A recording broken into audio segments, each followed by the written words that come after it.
सुस्वागतम। वर्ग 7वा मराठी सुलभ भारती। कविता 11वी लेख। स्वाध्याय। शब्दार्थ आस, इच्छा,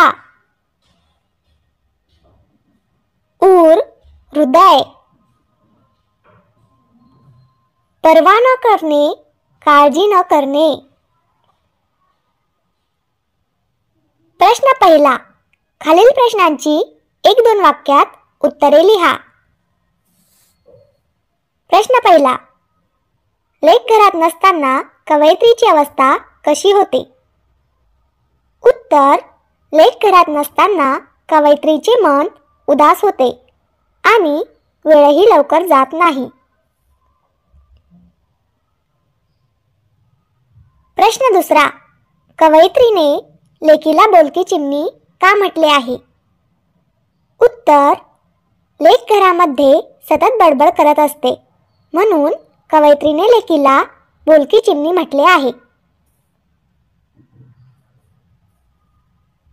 प्रश्न तिसरा। कवितेतील लेक केव्हा रुसून बसते? उत्तर। कवितेतील लेक थोडे रागावल्यानंतर रुसून बसते। खालील आकृत्या पूर्ण करा।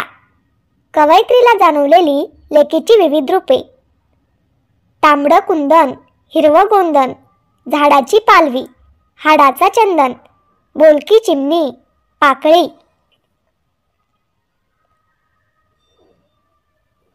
लेक घरात असल्याचे कवयित्रीला जाणवणारे फायदे। मनाची सारी काळजी मिटते, घरात रोज समई पेटते, निसर्गाची भाषा कळते, साऱ्या घरात हसते।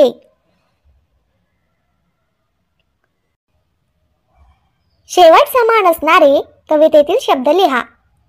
कुंदन, गोंदन, मिटते, पेटते, हसते, बसते, भाषा, आशा।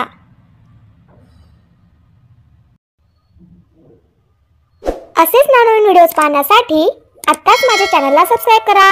धन्यवाद।